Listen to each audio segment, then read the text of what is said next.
We are, it's a Sunday afternoon on the 1st of June. This is Johan Skalberg, my old friend from Sweden, who's been invited over to do a seminar here at the school. And been a while since you've been here, Johan? Yeah, let's say it's 10 years. I don't know, because I consider myself in time dyslexia, so I'm really bad at tracking years. But let's say it's 10 years. Since you've been here? Really? Here in Kettering. I was in Newcastle last year. So. Okay. And how has your martial arts developed in that time? What do you 10 think? years? Yeah. Oh wow, that's a tricky question. But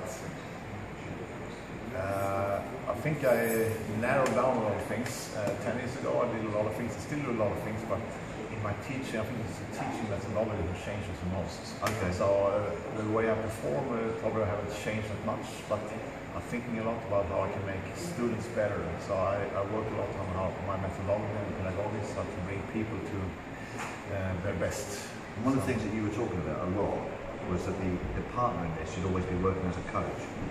Yeah, it's a tricky thing when you teach, because most of the time we're so focused on what I'm supposed to do, my technique, my performance, and many times you realize you have somebody who's doing nothing in front of you. And it's easy to pull off a lot of things if somebody's inactive and just holding a punch or not doing anything.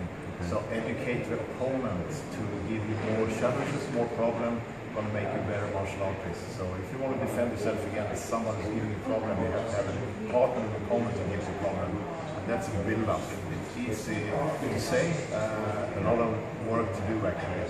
And your partner has to be active, present all the time, otherwise you defend yourself about against someone who doesn't exist. Somebody's holding their weight and they don't exist in my opinion. So, and one of the things that I see that you were doing themes each day that you taught here, from Friday evening, Saturday all day, yesterday and today, there was a theme that you taught it, and it was quite a basic idea, wasn't it? But just building from the basic idea. Yeah, that's how I like to structure things. I want to have a basic idea, and then I want to create problems around that idea, and I want to throw in the reality. So I think a lot about, okay, this might happen. How might this get challenged? What might happen to challenge this?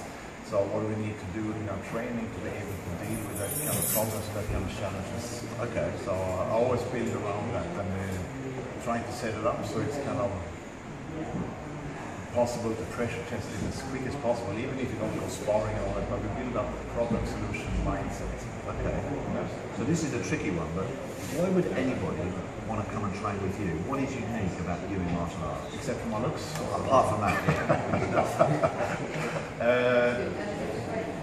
the most important thing I think is because I work a lot to simplify things for people where they are. I've been training for 4 years, so I can't expect people to learn on the place I am.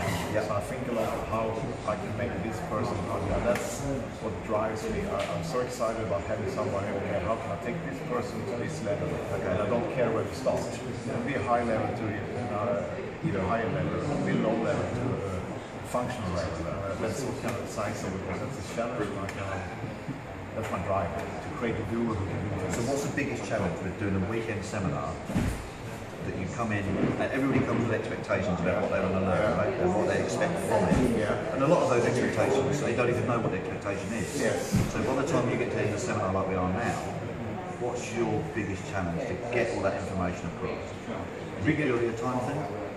Of course it's a time thing, but it's also my responsibility to educate them why we do these things, what's the reason for doing them, and what they can benefit by doing them. Okay. So the biggest challenge is to make people enthusiastic to do the basic things in an advanced way. Right. Because that's my main thing, basically. I always say that basic performance on advanced techniques get conquered by advanced performance on basic techniques. So that's how I educate people to think like that. And sometimes that mindset is they just want the techniques, don't they? Yeah, of course. And I used to joke on seminars when people ask me, can we do this techniques, or can we do some variations? And I do some variations, and I do some techniques, and I do some fancy stuff, and I just say, do you want to learn this because we call this good-looking shit? And I sometimes I joke about it. I show them 3 reality-based solutions, and then I give a good-looking shit solutions, and which one we want to do. And it's always somebody, I want to do the good-looking shit. But in a joking context, of course. But So you know to understand, okay, this is reality, this is practical, maybe not doesn't look that good, and we're passionate about art, so of course we want to do some good looking shit as well. But you just need to know if it is stuff you do for the purpose of the art, or you do it for the purpose of functionality. Excellent. Nice to have you back. Yes, nice to have you next time. My pleasure. I hope to see you soon. Yeah. Thanks a lot, UFS TV. We'll see you again soon. Take care.